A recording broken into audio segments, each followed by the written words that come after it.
Hello everybody, today we're going to be doing a top 10 list of great flags that I love for their design, for their uniqueness, for how really the thought and effort that was put into them, for the fact that I find them absolutely fascinating. And I'm going to be putting them all here in a list of 10 flags on this list, and I hope you guys like these flags. But also, if you have flags that you really like and you would like to sort of do a list of your own, please comment in the comment section down below, listing off flags that you guys enjoy and like and feel like are really greatly designed. Now, before I go into the top 10 list of these flags, what I wanted to talk about is the United States flag, the Texas flag, the Colorado flag, and the Tennessee flag. Now, because I'm an American citizen, and I wanted to sort of go over the country which I was born and the states that I visited and I've stayed in for a long period of time, I wanted to go over and just give you guys a basic review of these flags before I do that. So I stayed in Tennessee most of my life, and the Tennessee flag I think is an okay flag amongst the flags of the 50 states. I think it's a fine flag. The red background with the 3 white stars and the blue circle with the kind of blue border on the right side. There's nothing that stands out to me about the flag. Growing up, I've never thought it was an absolutely stunning flag. I think the red background is too much, to be honest with you, and it's not really that appealing to me. Now, I have moved down to Texas. I lived in Austin, Texas for a year and a half, and I think the Texas flag is very basic in my opinion. It reminds me of the flag of Chile. If you look at the flag of Chile, there's a lot of similarities between the two flags. But you have the blue border on the left side, you have the red border on the bottom, and the white on top, and you have the white star within the blue border. And nothing much else to say about this design, as it's very basic. There's no uniqueness to it. It's very forgettable in my opinion, and I think for some reason I feel like the Chile flag is a little bit more interesting of a flag. Now, going to the Colorado flag, for where I'm residing in right now, in Denver, Colorado. Of the 3 states flag, I think the Colorado flag is sort of my favorite so far. The design is basic, but of the 3, I think it's a little bit more unique. The red C for Colorado that envelops the kind of yellow circle in the middle, I think it's a sort of a unique symbol, where it's sort of centered a little bit on the left side, and with the white bar and the 2 blue bars on the top and the bottom, they're fine enough. Again, it's not a completely unique flag. I think there is some level of basic design to it, but nothing stands out about it. But I like it better than the Tennessee and Texas flag. Now, considering the United States flag itself, I can't say anything remarkable about the stars and bars. The red bars with the white bars, and the kind of in the top corner where you have the blue square with the all 50 states stars. That's fine to me. I think the design is nothing unique. I actually kind of like the Greek flag a little bit better in this sort of similar design that it has when you compare it to the United States flag with its bars and so on and so forth. The kind of same structure and design that it has, I think, is a little bit more unique. But the United States flag, there's nothing really that great about it, and I don't think it's that much of a better flag than, let's say, the British flag, which is the Union Jack. I think the Union Jack is wonderful. It's a beautiful flag, in my opinion. And the United States flag, even in comparison to the Canada flag, which I included on this list, the Canada flag, to me, which I'll explain further, is a lot more of a unique flag. Now, let's get out of the way and let's start talking about the top 10. Starting off with number 10, Papua New Guinea. Now, the Papua New Guinea flag I like because of the fact that it just stands out with the fact that it has a bird of paradise silhouette on it. It has two colored triangles. One is red and one is black, and then it has about 5 stars, which is, I believe, based off of the Southern Cross constellation, following flags of Australia and New Zealand. It's a very unique flag. I just like the bird of paradise. I think it's a very unique addition to the flag, and it's very fitting for the fact that Papua New Guinea is very much a tropical country. There's a vast amount of wildlife within the sort of rainforest that it has in that country, and it's an absolutely stunning country, and I'm glad that they included it in that flag. So some facts about it is that the capital of the country of Papua New Guinea is Port Moresby, and New Guinea has a population of around 8 million people, with most of the population living in customary communities, which is land that is owned by the indigenous communities and administered in accordance with their customs. Villages that are basically run by those clans, by those tribes, and administered in a collective way. Papua New Guinea is one of the most linguistically diverse countries in the world. There are 851 known languages in the country, of which 11 have no known speakers. And that is because of this kind of tropical rainforest nation that it is. There's so many spread out villages, and over thousands of years, these sort of isolated groups developed into their own languages. And what you have is now this amazing nation that's so linguistically diverse, and it's absolutely fascinating from an anthropological point of view. Number 9, Belize. I like Belize's flag because of the unique emblem in the center. I think the two individuals, one with an axe, the other one with an oar, is pretty unique for a flag to have. And it's also a callback to the colonial period that it was under Great Britain. It also has some symbols in the middle with some tools and also a ship. And I forgot what the term underneath it, what is sub umbre florero, in the shadow flourish, which is, I hope I pronounced that correctly. Everybody, please let me know in the comment section down below if I completely butchered that term. But I like it because of this symbol in the middle. The emblem is quite stunning. The blue background and the two red bars that are on the top and the bottom are fine enough, but I think that's what kind of catches my eye every time I look at this flag. And I like it, it's a unique country as well. Belize has a population of a little over 400,000 people, and its capital is Belmopan, which is considered the smallest capital in the Americas, only having a population of roughly over 17,000 people. The largest city in Belize is Belize City, which has over 50,000 people, and it's kind of a head scratcher why Belize City is not considered the capital or wasn't made the capital of Belize, like how Mexico City is the capital of Mexico. One interesting fact about Belize is there is a sizable population of Mennonites in Belize, with about 4,961 members as of 2014.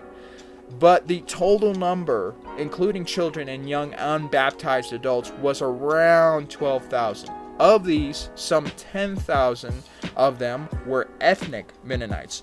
Most of them were Russian Mennonites who speak a form of Plattdeutsch, a Low German dialect. It's such a kind of far removed dialect from German that a lot of German speakers can't even recognize what they're saying. It's such a basic redneck, hickish dialect to many of them when they encounter Mennonites or even some Amish people who speak this language.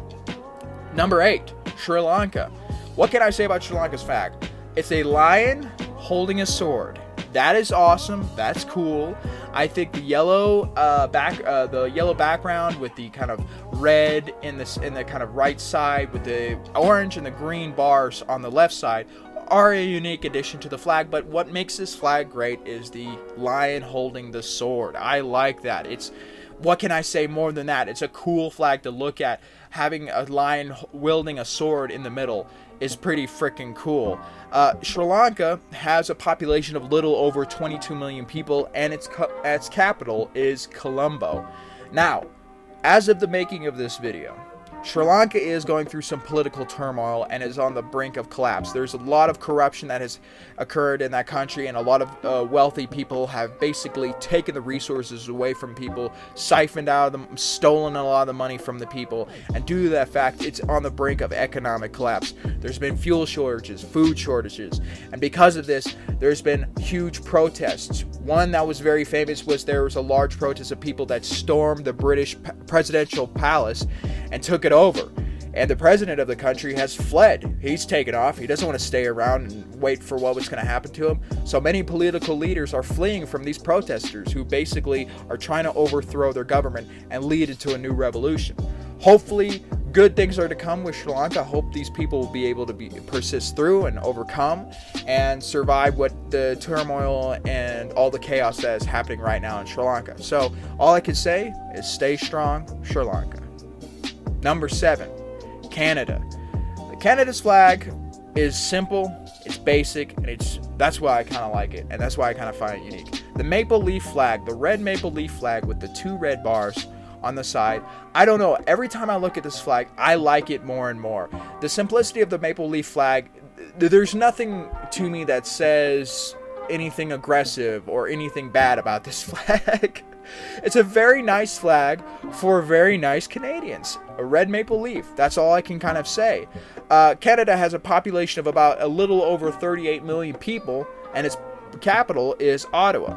About 4/5 of the population live within 150 kilometers or 93 miles of the border with the contiguous United States. If you look at a demographic map of the country of the nation of Canada, you will see that much of the population sticks to the border, from Vancouver, Calgary to Ottawa, Windsor, and all those areas. You see much of the population is staying around the border, because going north in Canada, you hit inhospitable taiga and tundra wasteland, which is difficult to live in. Now, with climate change undergoing and the temperature of the world warming up, much of this place is not going to become too inhospitable for much longer. But right now, much of the population of almost 40 million people is stuck or almost around the border of the United States. The most densely populated part of the country, accounting for nearly 50%, is the Quebec City-Windsor corridor in southern Quebec and southern Ontario, along the Great Lakes and St. Lawrence River. Now, the only place that I've been to in Canada, and I would love to one day revisit Canada, is Niagara Falls. Like a typical American tourist, back in 2007, we went to visit Niagara Falls. Whoop-de-doo, it wasn't a big deal. I mean, it was a cool waterfall to look at, but also it was really cool to check out the Ripley's Believe It or Not Museum, which I thought was pretty interesting. And that was really one of the only times I kind of remember visiting Canada. And I liked it. I want to go back there one day. Number 6, Angola. Angola's flag? Simple. I like the fact they have a machete on it. They have a machete. The black bar on the bottom, the red bar on the top is a good addition. The kind of yellow star and the sort of industry wheel that's also in the middle is a reminder of the kind of communist origins of the country, the symbol of communism, the fact that they had a civil war for a long period of time within that nation, and I believe the communists sort of won out in the end, and now what they have is this kind of beautiful flag with an awesome machete on it. What can I say? It's pretty cool to look at. The population of Angola is around 33 million people, and its capital is Luanda, which is also its largest city. According to the Mercer's annual cost of living index, Luanda is the world's most expensive city. The main reasons why Luanda is ranked as the most expensive city are because the high cost of rent, the fact that it's imported a lot of goods, and the security in the oil-rich nation. Goods are very expensive. Generally speaking, renting a 2-bedroom apartment, you will have to pay on average an astonishing $6,800, according to the Financial Times. That is ridiculously high, considering that much of the population lives in extreme poverty. So you have this huge inequality of the mega rich living in the capital city of Luanda. Number 5, Uganda. It has a crane in the middle. And I like that. The crane, I guess, is the national bird of Uganda, and it appeared on the national coat of arms already at the time when Uganda was a British colony. So yeah, that's what's cool. The kind of the sequence of black, yellow, red bars are fine enough, I think, but what catches the eye is that crane, and I think that's why I wanted to include it on this list, is because of that crane. Uganda has a population of over 42 million people, of which 8.5 million people live in the capital and largest city of Kampala. Now, there was a fun fact in that there was a huge Indian population back in the 70s, but due to Idi Amin dictatorship, he actually expelled most of these Ugandan Asians who were mostly of Indian origin, some others from other countries. And this is back in 1972. And it reduced the population to as low as 7,000. Idi Amin used them as a scapegoat, blaming them on their economic problems, and much of the population at that time were convinced that the problems were due to the Indians. So this mass expulsion happened. And over the decades since Idi Amin's death, and them really being out of power, basically, there have been many Indians having returned to the country, and most of these Indians actually live and reside within the capital city of Kampala, which is a pretty sad thing that happened, that they're slowly returning back to their homes and stuff, but it is a sad aspect of history, and I wanted to mention it. Number 4, Saudi Arabia. Saudi Arabia's flag has a sword on it. Like the Angolan flag with the machete, I like this flag because of the green coloring that it has. The green background is really nice to look at. The sort of inscription that's in the middle that says there is no God but Allah and Muhammad is his prophet. I mean, I'm not a Muslim and it doesn't really apply to me whatsoever, but really what catches me off guard is the green color I really like, and the fact that it has a really cool sword. And yeah, I can't really say much of anything else about that. Saudi Arabia has a population of little over 34 million people, and its capital, largest city, is Riyadh. In 2020, migrants, surprising enough, comprised roughly 38.4% of the population of Saudi Arabia, many from Africa and South Asia. Almost all of these migrants were considered temporary workers or visitors, though many stay for years and sometimes even generations, as gaining permanent residency is difficult in the country. So yeah, there's many people who are staying there, and they are discriminated, and many of them are abused, though over time there have been human rights organizations that have been helping out these migrants living in Saudi Arabia. Number 3, Mozambique. Mozambique has an AK-47 on its flag, and it's unique in that I think it's the only flag in the world with a weapon like that, with a gun on it, which is pretty cool. I like the fact that the AK-47 is next to an oar on top of a book. Within a kind of yellow star and a red triangle, there's the kind of green bar, black bar, and yellow bar. But again, what stands out about this flag, and really is why I'm attracted to these flags, is when you have a unique object on the flag, considering it's a weapon or a tool.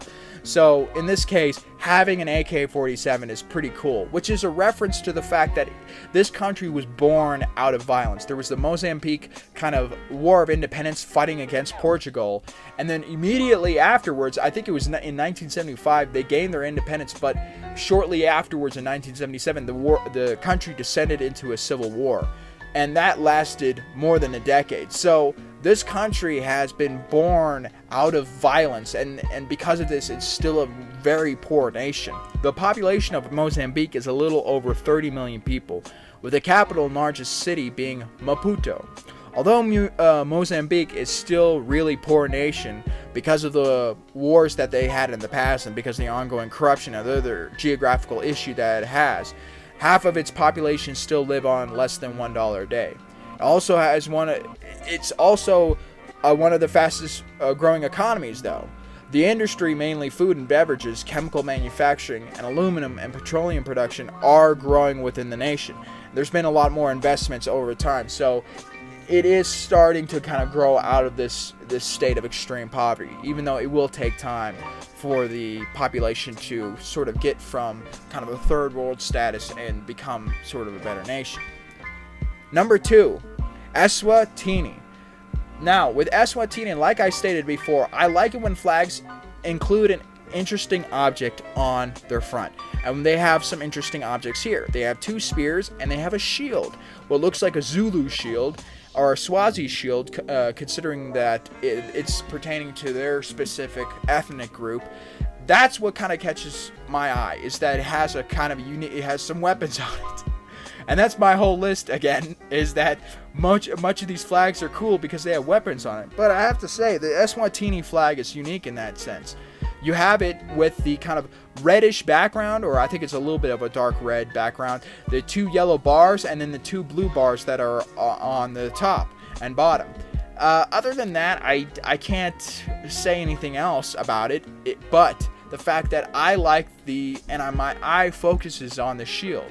And that's what I like about that. Eswatini has a population of a little bit over a million people, and its capital is Mozambique. It's a landlocked country, which is also an absolute monarchy with constitutional provision and Swazi laws and customs. The head of state is a king, and I'm not going to say the term here. I'm going to put it on screen. It's considered a lion, and currently the king here is Moswati III. I hope that is the correct pronunciation of his name. Who ascended to the throne in 1986 after the death of his father, King Sobahaza II, in 1982, in a period of regency. According to the country's constitution, the king is a symbol of unity and the eternity of the Swazi nation. So it's unique in the sense of like Saudi Arabia, it's an absolute monarchy with sort of a head of state who has absolute control over the country. Considering it's a very small country, I see that maybe it'll last for maybe a couple decades until it becomes fully a democracy. And number 1, Bhutan. Bhutan has a dragon on it holding Dragon Balls. That's what I could say about this country. It's pretty cool to see a dragon on its flag. Now, considering I wanted to include Wales on this list for the fact that they also have a dragon on their flag, they're incorporated into the United Kingdom, so it wouldn't be technically correct for me to say to put that nation on this list. But Bhutan has a really cool looking dragon. It's called, the flag reflects the country's name in its local language, which means the country of the thunder dragon. It's a thunder dragon. How cool can it be? So of course you see the flag divided diagonally. There's a yellow triangle on the top and there's an orange triangle at the bottom. But again, it doesn't matter about the background. What matters is that there's a dragon on it, and that's pretty awesome to say, and that's why I had to make it number 1 on this list. So Bhutan has a population of a little over 700,000 people, and its capital and largest city is Thimphu. I hope I'm saying that correctly, Thimphu. Conservation of its environment is one of the 4 pillars of Bhutan's gross national happiness philosophy, as mandated in its constitution. Bhutan preserves at all times 60% of its land under forest cover. Bhutan has succeeded in doing so. More than 51% of the country is protected, the largest percentage of any Asian country. Most of the intact forests interwoven with free-flowing rivers, so it's placed a huge emphasis on the preservation of its country's forests, and that's what's beautiful about Bhutan. Bhutan has also been known for the Gross National Happiness Index, which actually was on the news a few years ago. I remember when they started including that in their country, the emphasis on that aspect of their country.